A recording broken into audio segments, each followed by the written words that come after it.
One of my favorite activities was doing the wall, and a lot of the activities he's done were really eye-opening, just because they may seem like they're lame or whatever it is, but I think when you get into the exercise, it just really opens up inside what true meaning it is meant for you. The wall exercise was putting us into the state of being in World War II when the Berlin Wall was being erected, and that you had to rely on your team to get you over the wall. I did have a brief moment where I cried because all I could think about was my kids, but it was very emotional, and I really did like that activity because when you're in it, and it's a life or death situation, you need to rely on the people, the community that you're with. Which of those exercises do you like the best? I think the wall was the craziest one because it involves teamwork, physical strength, and quick thinking. And it felt real. Believe it or not, there was like at least 100 people, 200, 300 people. We got 300 people over the wall in like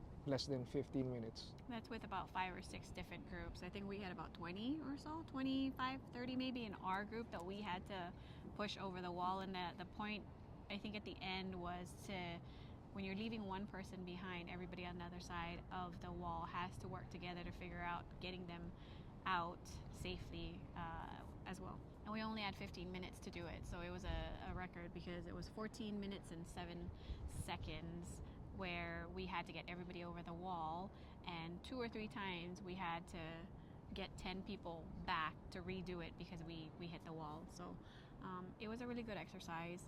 Other than that, this was one of the events where you never know what you're going to expect. I think we're so used to big, high level events with 1,000 people, set up in large conference rooms. This was different. It was in a location that we really wanted to be in to visit on our bucket list, and there were less than 500 people in this event, and the conference center wasn't that big either. So we were a little shocked because it's not something that we are used to seeing.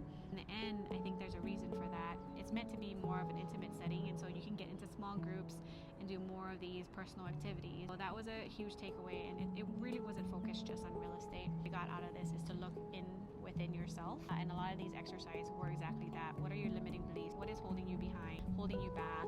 Digging deep into your childhood trauma and really seeing what impact that has on our adulthood right now and what role it plays in our